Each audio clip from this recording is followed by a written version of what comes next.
Hi there, I'm Joel Arnold with Foundation Baptist College. This is the class Elementary Greek, and we're continuing using Plummer and Merkel's Beginning Greek. And now we've come up to chapter 12. We're on the second aorist indicative verbs. So this is maybe worth pausing, backing up a little bit, getting some context on what we've done so far. As we've talked about verbs, we've worked through the following verb tenses. We worked through the present, imperfect, future, and then recently we introduced the aorist. And if you're just tracking the specific verb tenses that we have together, out of the five core verbs, we've already done 4 of them. Really, we just have coming up ahead of us the perfect tense. And that's phenomenal progress. The next 3 lessons, however, are a little bit different. And I would call these next 3 lessons kind of the exceptional lessons, in the sense that what makes them distinctive is now we're going to come back and recognize that there are these oddities or these unusual patterns, and you've got to adjust a little bit or be prepared for them. Sometimes these next 3 lessons can be frustrating to students, because it's as though we've taught you, hey, here's how you do it, and then we turn around, well, yeah, maybe not always. But let me show you what that looks like first, and let's get actually the opportunity to see where we've been and where we're going in the overall picture. So we've progressed all the way down, and we've nearly finished off this entire first column, which is pretty phenomenal. Within the verb system, I just highlighted present, imperfect, future, and now aorist. The 3 lessons that I'm talking about coming up are lessons 12, 13, and 14. And when I say they're a little bit exceptional, that's because with each one of these, I'm going to show you, well, we learned something with the verbs, that's 12 and 13, or the nouns, lesson 14. And then there is sometimes this other way. Okay, but the good news is, once we finish that out, we will come to lecture 15 or chapter 15. And that concludes the entire verb system, largely. I should say the finite or the indicative verb system. At that point, you won't do anything else with the indicative verbs. And that's also the traditional place where, at least I've usually stopped if we're doing this as first semester.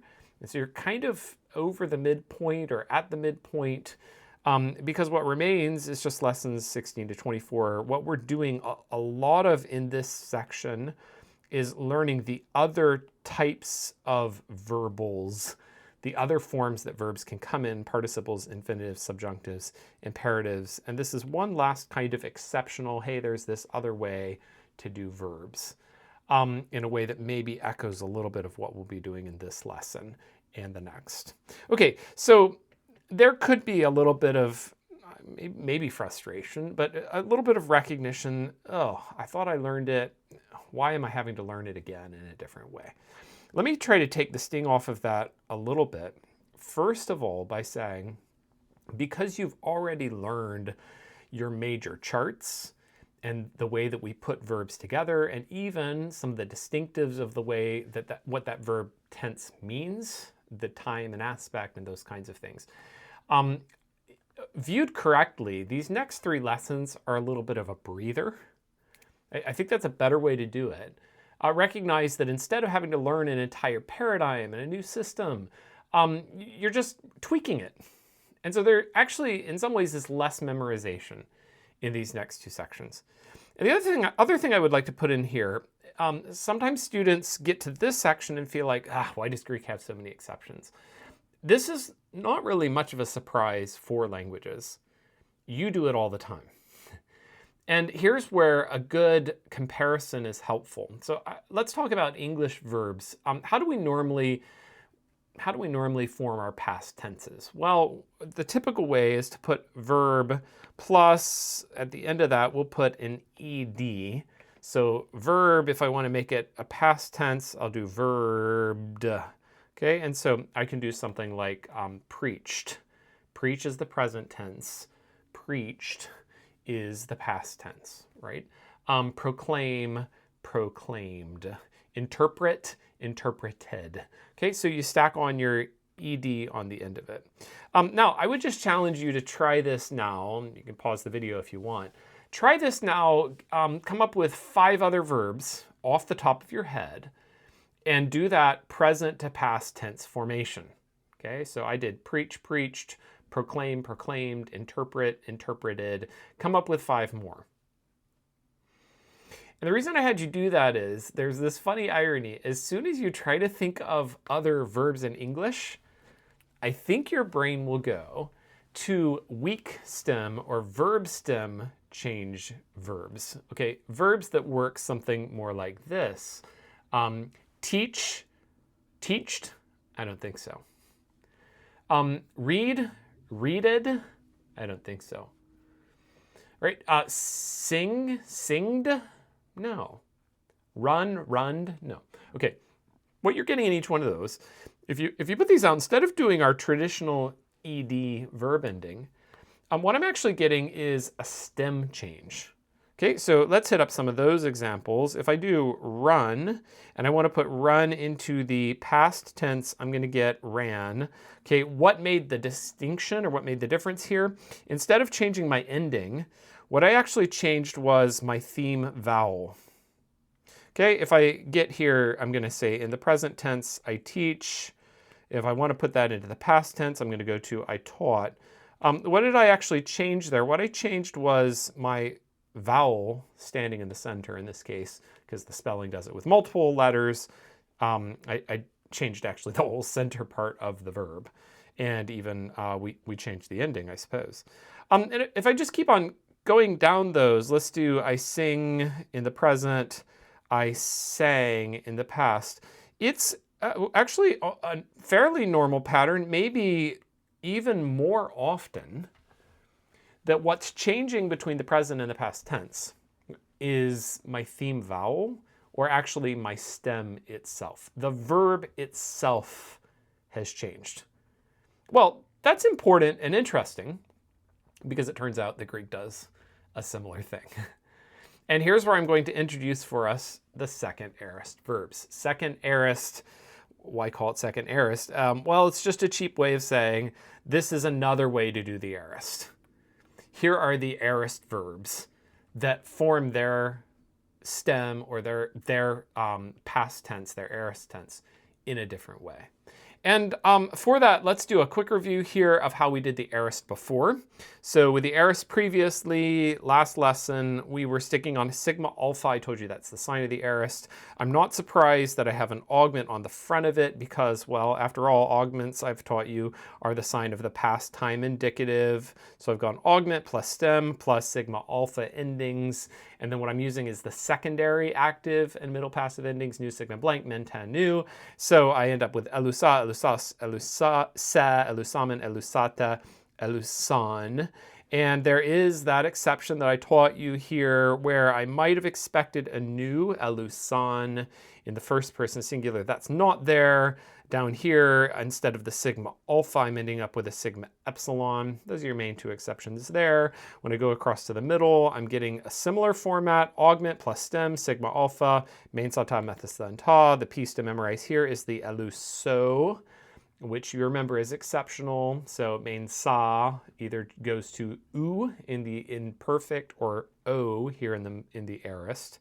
Otherwise, that's fairly straightforward. In the passive, aorist passive, I'm doing augment, stem, ending, or excuse me, augment, stem, theta, eta, new sigma blank, menta, new. Down here, the only exception to pick up there is the son. Okay, so there's my standard aorist. How would the second aorist work? Basically, the second aorist does the same format or the same framework without the sigma alpha. Okay, so what that would look like here now is that I've got augment plus, I'll call this second aorist stem. I'll explain that in a second.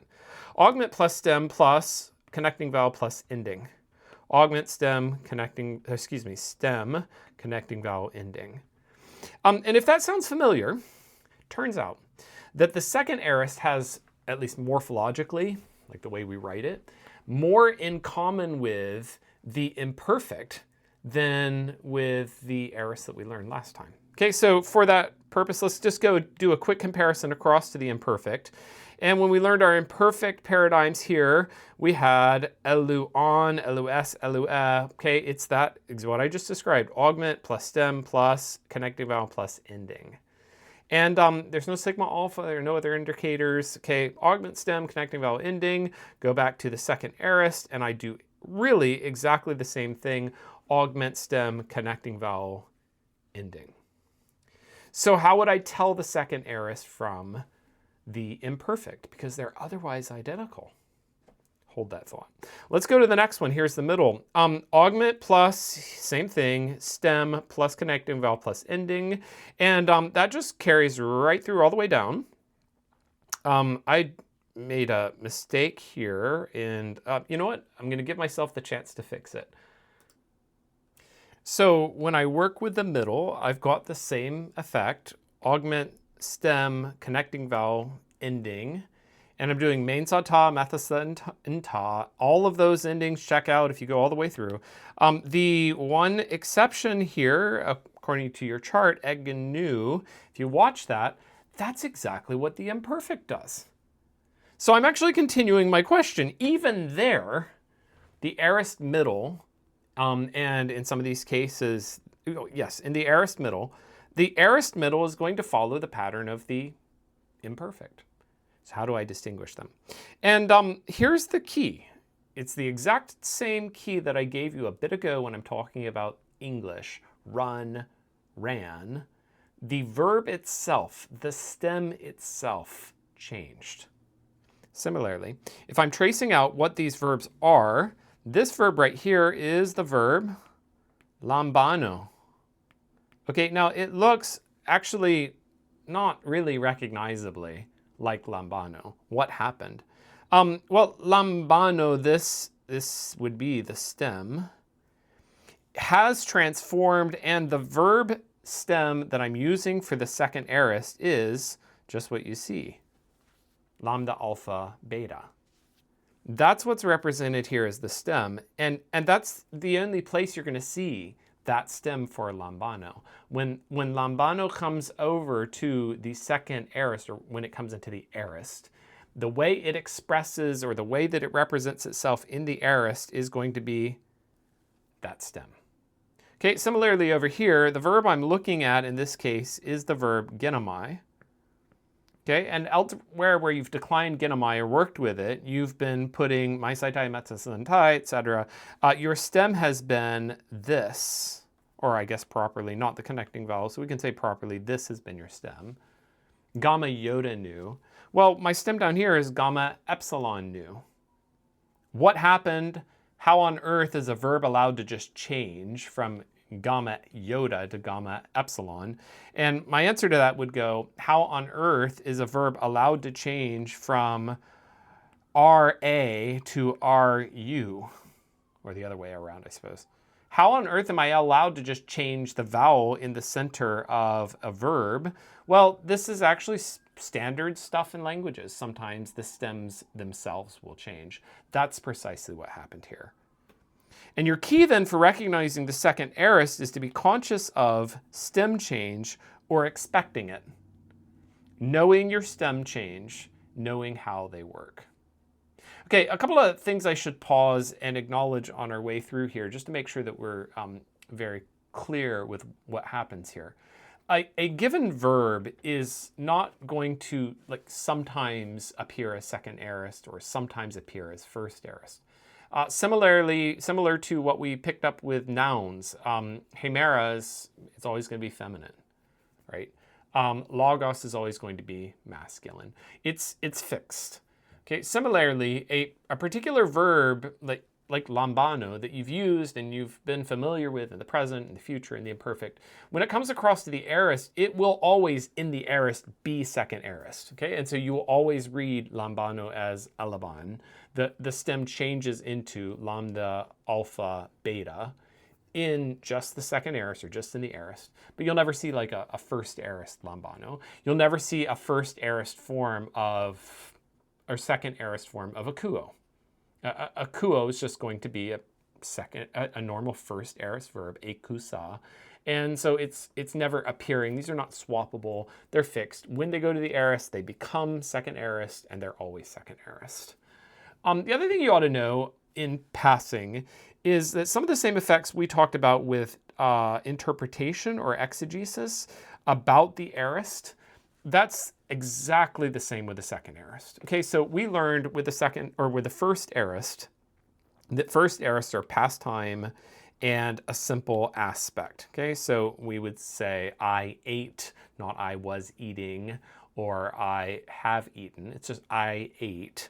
Past time, simple aspect. That's true of the first aorist. It's true of the second aorist. There is no exegetical significance of the form or the shape where you say something like, aha, it's second aorist. Paul was communicating something. No, that's just the way that verb always is. In the same way that you, probably until now, may have never thought about the fact that in English we say I preach, preached, but I run, ran. There's nothing special about running. It's just the way we do it, okay? So that verb is fixed. That's the way it works, and there's nothing exegetically complex going on about that. What is interesting here is that a fairly surprisingly large number of our Greek aorists are second aorists. Now, that's not because lots of verbs are second aorist. It's comparatively or relatively a smaller number of verbs. In fact, the majority of verbs will be first aorist. But those verbs that do occur in the second aorist, they occur that way a lot. And I think what helps me anyway to grasp or appreciate what's going on here is just to take a quick look at the verbs, what those verbs are. Okay, so here's a list of the verbs. Take a look down them. I've taken some of this information from Plummer and Merkel, but I've also reorganized it. And if you're running down these, this is off the top of my head. I didn't do a statistical analysis, but I'm making a guess on the ones that I feel like I see the most often. And just notice the verbs we're looking at: have, become, say, come, know, see, take, find. As you get further down, ones that I would say I'm not seeing as often: gather, carry, fall, throw, eat, things like that. But would you make any observation about these? It's a similar observation you can pick up when you go to English. If in English I want to give you an example of a simple preach, preached, proclaim, proclaimed, prognosticate, prognosticated. If I want to give you a simple example of an ed ending, what I go for are verbs that are more specific and less used, just mentally. Okay, it's not always consistent, but more often, because we don't use the verb that much, we just do it the old regular way. Put an ed on it and be done. The ones that get irregular, things like eat, sleep, have, these are verbs we probably use a lot. And there's some linguistic phenomena or some linguistic basis for this. The irregularity is in some way at least correlated to the fact that we use it so often. Hey, we can manage to remember it. With the second aorist as well, I think you'll notice as a pattern that the verbs that do this are often very common verbs. Plummer comments that something like 40% of the occurrences, the individual verbs declined as we see them in the Greek text, are actually second aorist. So you're not going to be able to avoid learning the second aorist. And I would put this up here again. I derived this from Plummer's helpful chart as the list of verbs that you need to memorize. Okay, as you start off the top, verbs like echo, you know that's going to be everywhere. Become, genomai, that's going to be everywhere. Lego, I say, that's constant. In the Gospels, it's everywhere. He came, they came, constant, all over the place in narrative. Knowing, seeing, taking. See, you've got to know these forms. My suggestion on these, as far as memorizing them, is to get to the point just by practice. Mark out the ones that I would say are kind of low-hanging fruit. Genomai to egenomen. Essentially, I just switched the stem from gamma iota nu to gamma epsilon nu. That's the main thing we did there. Okay, I switched out one letter, I switched out one vowel. Not too hard to work with. Gnosko turned from gamma, yoda, nu, well, I suppose we keep on going, gnosk as the full stem, to gno. But when I learned it, I found, hey, that's really recognizable. Lambano, okay, we dropped the mu. That's not terribly hard. There are others in this list, though, that are, I would say, rather surprising. Okay, so echo to escon, I mean, you can see it, but I don't think I would have guessed that. Blepo to adon, you know what we're looking at there? Two different verbs that fused. Okay, they don't even appear related whatsoever. Another one that's important is lego to apon. Okay, and you just have to know it. You're going to see it everywhere. Apon and adon, I find lego versus blepo. I find the students that I work with can tend to get those mixed up. So you got to find a way to distinguish those. Okay, so just work through these until you've got them solidly memorized. You can work with what I have in the third column, aorist root. I would say just work with probably the second aorist form. That's probably your form to memorize. And so look at the first form, the lexical form, the way you've already learned these words, and then memorize the second aorist form and get these solidly down. And you've got to add to these a smaller list, but it's a list, of the passive forms. Okay, so that first chart I've given you, those are second aorist, active, and middles. That doesn't mean, in fact, in a lot of the cases, you won't have a second aorist passive form. In a lot of these cases, the passive goes back to the first aorist. But in the second aorist passive, I've got a handful, and lego's a big one. Balo and heurisco are other big ones. And here we do actually have the frequency chart. This is, again, taken and adapted from Plummer. But in some of these, you really have to memorize these. Okay, I'll go over to ekphane. You know, I can talk about the derivation. You put the theta and the gamma changes to a key because it's aspirated now. It's actually not that huge of a change, but you're probably not going to recognize it. And lego to erethane, you would never have recognized. Otherwise, and once you recognize that aorist passive framework, like those stems, the aorist passive morphology, as in the chart that you're using, is a whole lot more similar and a lot easier to work with. So this aorist passive chart, it would just work like this. I'm taking balo, and my forms for balo are just going to be eblathane, eblathase, eblathe, eblathamen, eblatheta, eblathesan. It is actually identical, if you're thinking back, to the aorist passive form that we learned, well, just up above in the first aorist. Use the augment plus stem plus theta, eta plus ending. Okay, so these two charts here are in fact identical. The only difference, again, being the difference of the stem change. Okay, that's really the essence of what you need to do with the aorist. The only thing I should give you one other encouragement as far as learning these. Your key with these is you need to be able to recognize them. Okay, so when you see them in the Greek text, you should be able to see a form like adon and immediately be able to recognize what verb does this come from, right? Okay, I see it comes from blepo, great, and move forward. It's not so much in this case that we need you to be able to reproduce them. I would say on the aorist actives, that first chart, if we're looking at the chart that's on the left side here, it would be kind of nice if you could produce some of those from memory, especially like, let's say, the top half. And it would be ideal for you to be able to produce all of them from memory. But with the aorist passives, I'd say you don't have to, you just need to recognize them. And with the aorist, or the second aorists in general on these forms, you know, the general principle, if you can recognize it, you'll be okay. That's the main thing you're going for. So view some of these as kind of like an additional vocabulary item. You need to memorize this form to be able to recognize it, and you should be good.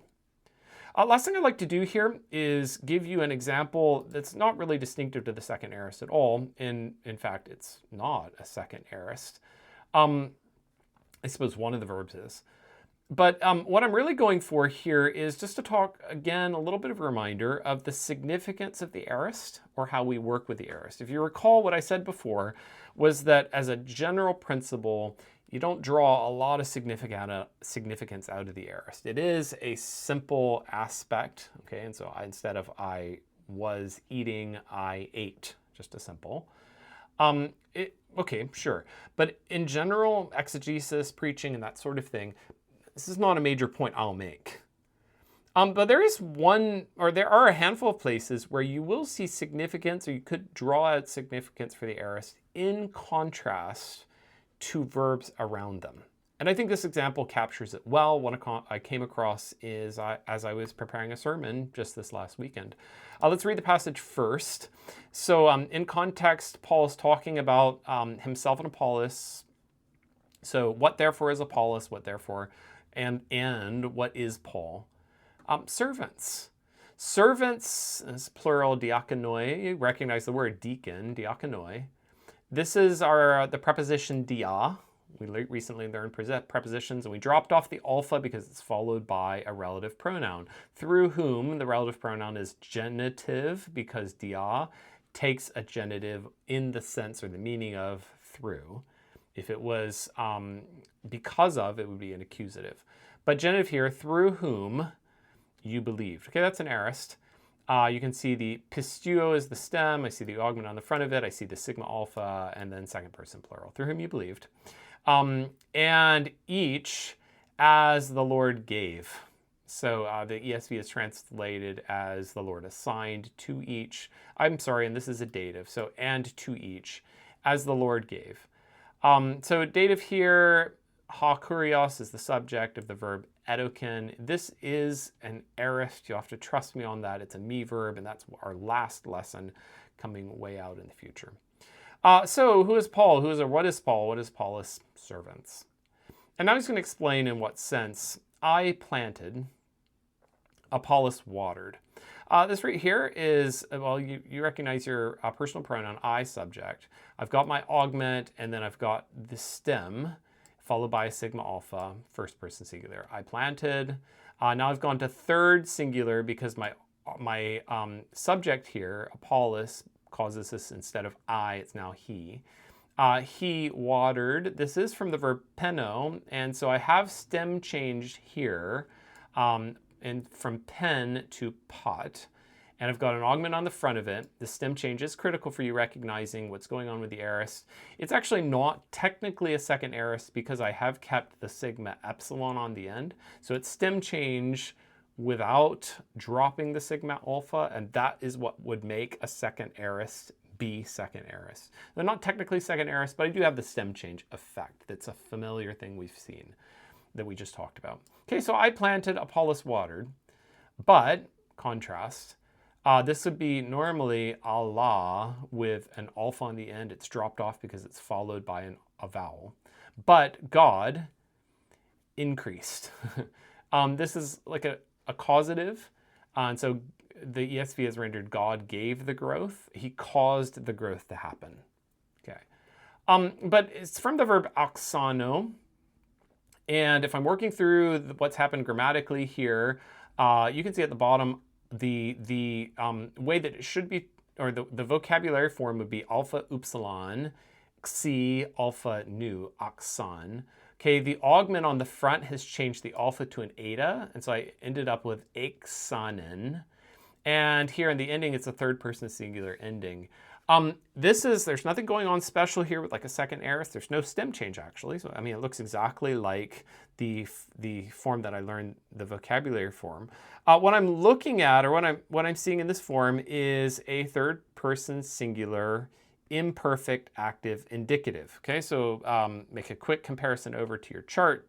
And in your chart, what we picked up over there under the imperfect was down here. And so this would be equivalent to this form right here. Third person singular, God gave the increase. If you remember how the imperfect works in terms of interpretation or understanding, the imperfect tense is past time with a linear aspect. And so it's something like was eating, ongoing linear.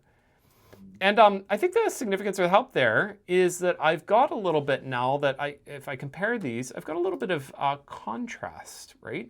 I planted Aorist, Apollos watered Aorist, but God We could, if we wanted to be really pedantic, we could say something like, God gave, or God was giving, linear, God was giving increase.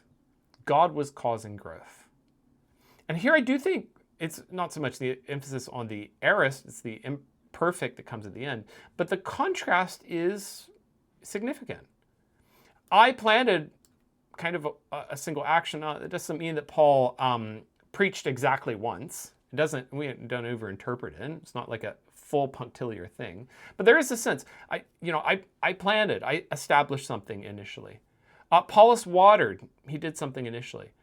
But the ongoing results from the hand of God, God was giving the increase. This would be the imperfect, it's linear. And moving from an aorist imperfect, I do think is something that's giving us a little bit of a sense. We have our own human input and our own human investment that we make, but the ongoing benefits of ministry, the blessings, the fullness, the harvest, it's an ongoing blessing of God. And I do think in this case, though I'm not drawing the significance out of the aorist, the contrast between them is worth pointing at to say, hey, here's one of the ways that you're using your Greek grammar knowledge to see something richer in the text. And this ended up informing the sermon that I preached this last weekend. From here, we're continuing on. We'll be looking at liquid verbs, and then we'll be introducing the third declension, which is another type of nouns. And I would encourage, as I said before, take the opportunity to learn these, get them down, but then also to recognize this instead of a frustration, a little bit of a break, where you don't need to memorize a full chart. You need to memorize a list of verbs and how they work, but you're just looking at tweaks to what we've already learned as part of our continuing attempt, desire, intention to learn to read the text well and be able to interpret it for the benefit of God's people.